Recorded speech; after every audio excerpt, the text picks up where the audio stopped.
Hello Philippines, good afternoon. Once again, nandito naman tayo sa kanto ng Azuela Cove. Yan, dito. Yan, kita natin.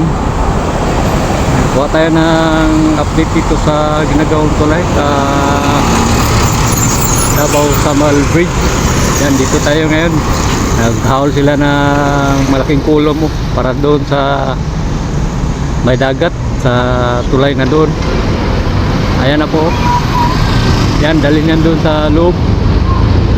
Yang malaking kulom.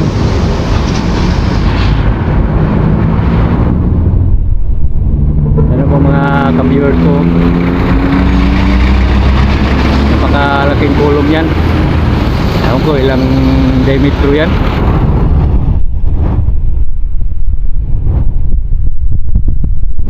Okay, punta tayo doon sa kabilang area.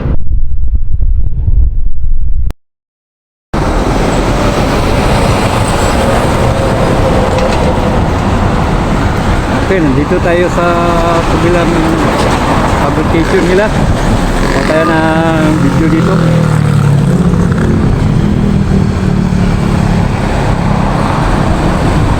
Ayan na po. Yan. Parang may naayos sila doon, no?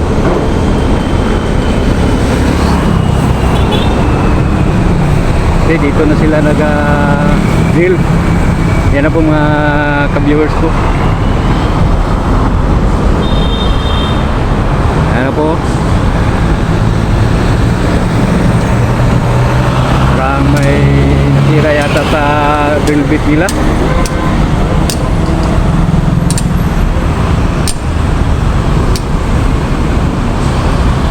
Ano po mga ka-viewers?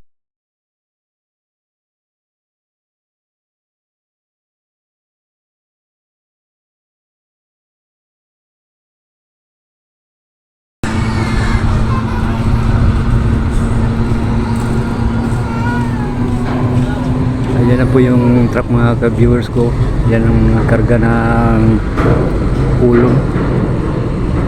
Ito yung galing sa fabrication nila.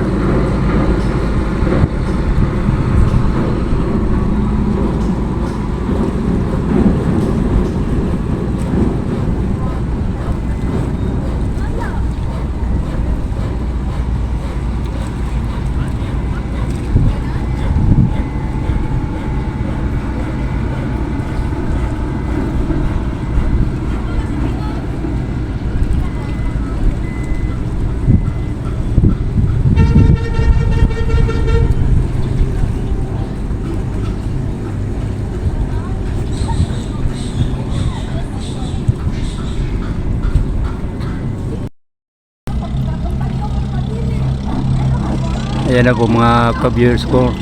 Mga to po yung 8 poste doon sa dulo. Yan. Kaya nagtambak na sila ng mga panibagong materyales. Oh. Yung malalaking bilog na parang lock yata yan. Ayan po mga ka-viewers.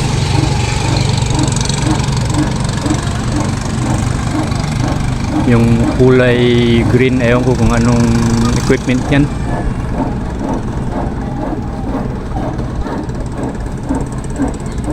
Dito unti-unti nang na-improve nila dito sa may second to the last na wingspan.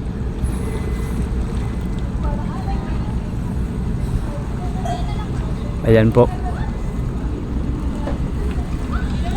Itong isa, itong una, wala pa. Nag-prepare pa yan. Tsaka itong ikalawang wingspan. Yan na po mga ka-viewers ko. Malaki ng improvement ng trabaho nila dito. Tsaka dun sa Samal.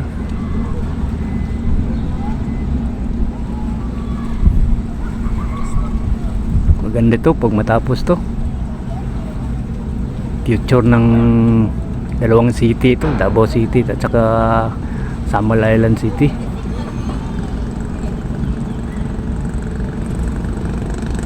Hindi ka na magsakay ng barge puntang Samal balang araw. pwede mo nang lakarin o jogging ka na lang. Malaking budget ito eh, 23 plus billion.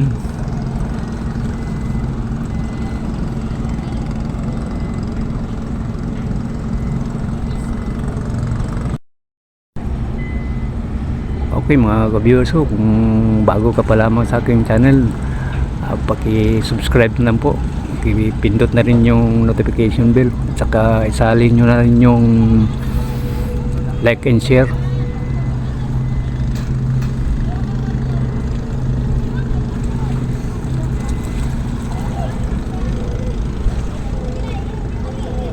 Okay, hanggang dito na lang po tayo. Sana magustuhan ninyo itong video ito. Hanggang sa muli. Maraming salamat. Thank you very much. God bless you all.